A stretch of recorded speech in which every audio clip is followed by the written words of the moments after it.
Now about that time Herod the king stretched forth his hands to vex certain of the church, and he killed James, the brother of John, with a sword.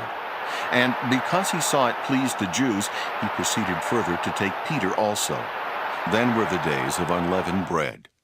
And when he had apprehended him, he put him in prison, and delivered him to 4 quaternions of soldiers to keep him, intending after Easter to bring him forth to the people.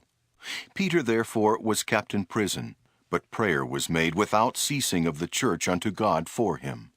And when Herod would have brought him forth, the same night Peter was sleeping between 2 soldiers, bound with 2 chains, and the keepers before the door kept the prison. And behold, the angel of the Lord came upon him, and a light shined in the prison. And he smote Peter on the side, and raised him up, saying, Arise up quickly. And his chains fell off from his hand. And the angel said unto him, Gird thyself, and bind on thy sandals. And so he did. And he saith unto him, Cast thy garment about thee, and follow me. And he went out and followed him, and wist not that it was true which was done by the angel, but thought he saw a vision. When they were past the first and the second ward, they came unto the iron gate that leadeth unto the city, which opened to them of his own accord. And they went out, and passed on through one street, and forthwith the angel departed from him. And when Peter was come to himself, he said, Now I know of a surety that the Lord hath sent his angel, and hath delivered me out of the hand of Herod, and from all the expectation of the people of the Jews.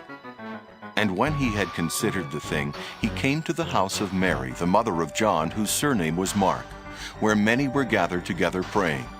And as Peter knocked at the door of the gate, a damsel came to hearken, named Rhoda. And when she knew Peter's voice, she opened not the gate for gladness, but ran in, and told how Peter stood before the gate. And they said unto her, Thou art mad. But she constantly affirmed that it was even so. Then said they, It is his angel. But Peter continued knocking. And when they had opened the door and saw him, they were astonished. But he, beckoning unto them with the hand to hold their peace, declared unto them how the Lord had brought him out of the prison. And he said, Go, show these things unto James and to the brethren. And he departed and went into another place. Now as soon as it was day, there was no small stir among the soldiers what was become of Peter. And when Herod had sought for him, and found him not, he examined the keepers, and commanded that they should be put to death. And he went down from Judea to Caesarea, and there abode. And Herod was highly displeased with them of Tyre and Sidon.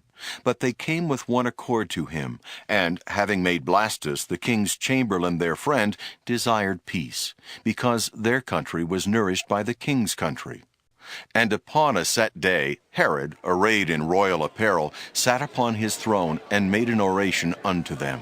And the people gave a shout, saying, It is the voice of a god, and not of a man. And immediately the angel of the Lord smote him, because he gave not God the glory. And he was eaten of worms, and gave up the ghost. But the word of God grew and multiplied. And Barnabas and Saul returned from Jerusalem when they had fulfilled their ministry, and took with them John, whose surname was Mark.